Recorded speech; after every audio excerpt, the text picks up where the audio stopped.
बीडच्या प्रकरणावरून आज सभागृहात चर्चा होणार आहे। माझ्यासोबत बीडचे आमदार संदीप क्षीरसागर जी आहे। संदीप भाऊ, काय सांगणार, आज चर्चेची शक्यता आहे? नाही, आज चर्चा होणार, त्यांनी काल असं सांगितलं होतं। आणि पहिलाच चर्चेचा विषय आहे बीडचा विषय आणि परभणीचा विषय आहे। वाल्मिक कराडला अटक करण्याची मागणी काल तुम्ही सभागृहात केली होती।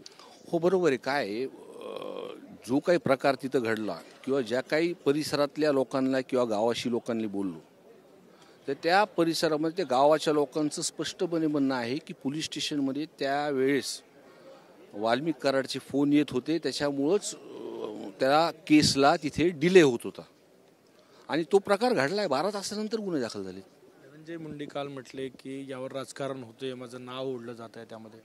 नाही नाही नाही नाही, ते त्यांच्या जवळचेच असं त्यांनी स्पष्ट सांगितलं। पण आत्तापर्यंत आम्ही, म्हणजे मी तरी बोलत असताना त्यांचं आमची मागणी एवढी आहे की ह्याच्या मागचा मास्टर माइंड वाल्मिक कराड आहे।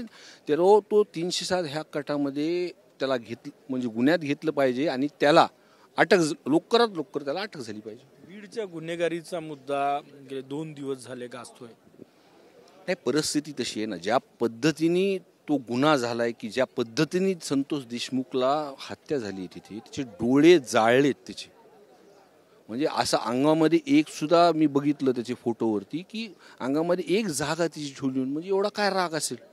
हे प्रकरण पोलीस तपास यंत्रणेतून हे बाहेर आलं पाहिजे। सरकारने SITची चौकशीची मागणी केली तरीही समाधान होत नाही विरोधकांचं।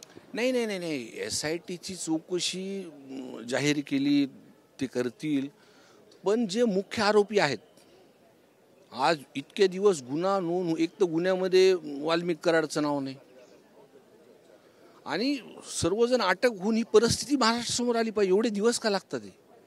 हा विषय। कॅमेरामॅन सचिन सायमसह गजानन माटे, TV9 मराठी, नागपूर।